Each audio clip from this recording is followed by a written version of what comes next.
Assalamualaikum warahmatullahi wabarakatuh. Perkenalkan, nama saya Wiwit Pratiwi dari Pendidikan Teknologi Informasi Institut Pendidikan Indonesia. Pada kesempatan kali ini saya akan menjelaskan mengenai Artificial Intelligence di bidang pendidikan. Apa itu Artificial Intelligence? Artificial Intelligence adalah sistem komputer yang mampu melakukan tugas-tugas yang biasanya membutuhkan kecerdasan manusia. Teknologi ini dapat membuat keputusan dengan cara-cara menganalisis dan menggunakan data yang tersedia di dalam sistem. Proses yang terjadi dalam Artificial Intelligence mencakup learning, reasoning, dan self-correction. Kesimpulan yang dapat diambil dari beberapa ahli serta dari saya sendiri adalah kecerdasan buatan merupakan suatu keilmuan cerdas yang diperoleh dari pemikiran manusia dalam bentuk pemberian atau pembentukan informasi sehingga terbentuk teknologi komputer yang semakin berkembang. Pertanyaan yang kedua, bagaimana metode pengumpulan data untuk dapat diolah oleh Artificial Intelligence? Jawabannya ada 3, yaitu input, processing, dan output. Yang pertama adalah input. Pada tahap ini terdapat proses memasukkan data yang telah didapatkan dari hasil observasi langsung ke lapangan atau dari kajian pustaka mengenai proyek sistem yang akan dibuat, lalu diinputkan ke dalam komputer menggunakan bahasa pemrograman.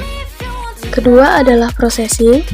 Tahap ini merupakan proses pengolahan dari data yang sudah dimasukkan yang dilakukan oleh alat pemroses atau proses device yang dapat berupa proses menghitung, membandingkan, mengklasifikasikan, mengurutkan, mengendalikan, atau mencari di storage.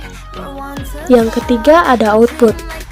Tahap ini merupakan proses menghasilkan output dari hasil pengolahan data ke alat output dan menghasilkan suatu proyek, sistem, ataupun sebuah informasi.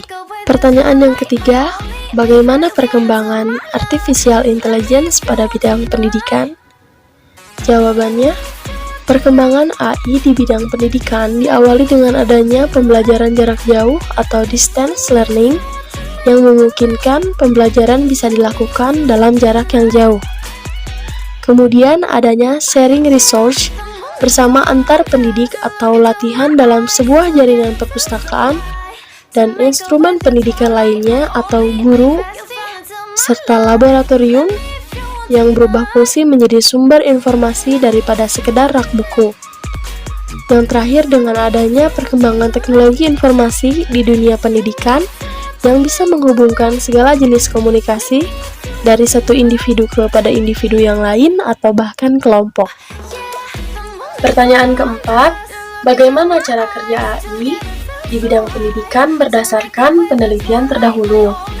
Menurut penelitian yang sudah dilakukan oleh Khalid Al-Muhammadi, Hani Hagras, Daniel Al-Ghazawi, dan Gazah Al-Baghdad, dengan judul penelitian A Survey of Artificial Intelligence Techniques Employed for Adaptive Educational System Within a Learning Platform pada tahun 2017 menjelaskan manfaatnya untuk meyakinkan bahwa pembelajaran dan e-learning tersedia khusus untuk pembelajaran adaptif. Yang kedua, menyajikan fasilitas berupa konten agar dapat meningkatkan kualitas pembelajaran. Sekian yang dapat saya sampaikan. Mohon maaf atas segala kekurangannya. Terima kasih atas segala perhatiannya. Wassalamualaikum warahmatullahi wabarakatuh.